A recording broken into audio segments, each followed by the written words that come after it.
when do you think SpaceX will land a human being on Mars? Best case is about 5 years. Worst case, 10 years. What are the determining factors, would you say, from an engineering perspective, or is that not the bottlenecks? It's fundamentally, engineering the vehicle. Starship is the most complex and advanced rocket that's ever been made by, I don't know, order of magnitude or something like that. It's a lot. It's really next level. So, and the fundamental optimization of Starship is minimizing cost per ton to orbit and ultimately cost per ton to the surface of Mars. This may seem like a mercantile objective, but it is actually the thing that needs to be optimized. There is a certain cost per ton to the surface of Mars where we can afford to establish a self-sustaining city, and then above that we cannot afford to do it. So right now you couldn't fly to Mars for $1 trillion. No amount of money could get you a ticket to Mars. So we need to get that above, to get that like something that is actually possible at all. But that's we don't just want to have, with Mars flags and footprints and then not come back for a half century like we did with the moon. In order to pass a very important great filter, I think we need to be a multi-planet species. This may sound somewhat esoteric to a lot of people, but eventually, given enough time, there's something, the Earth is likely to experience some calamity.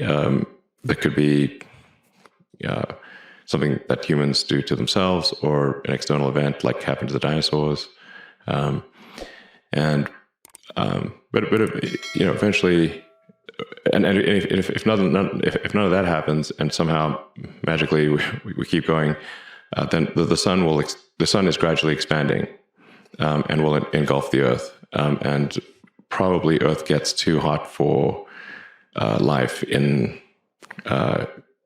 about 500 million years. It's a long time, but that's only 10% longer than Earth has been around.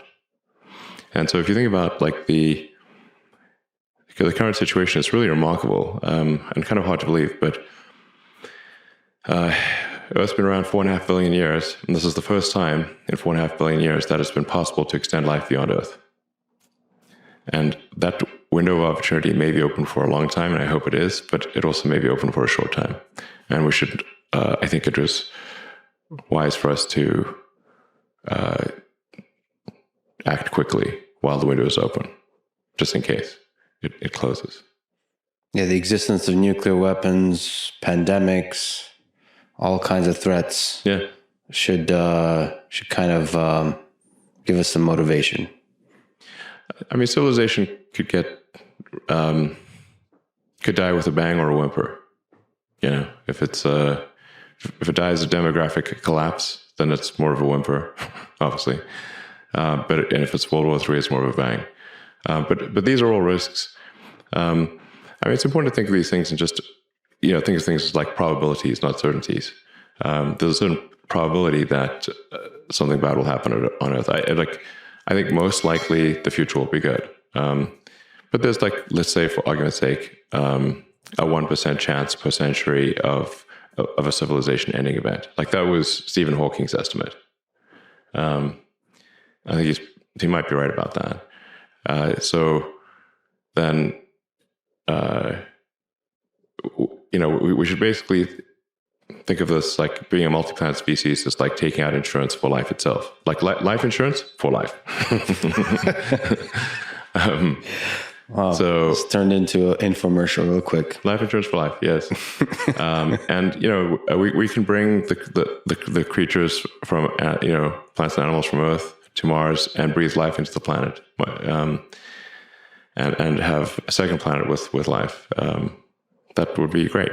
They can't bring themselves there, so if we don't bring them to Mars, then they will just for sure all die when the sun expands anyway, and then that'll be it.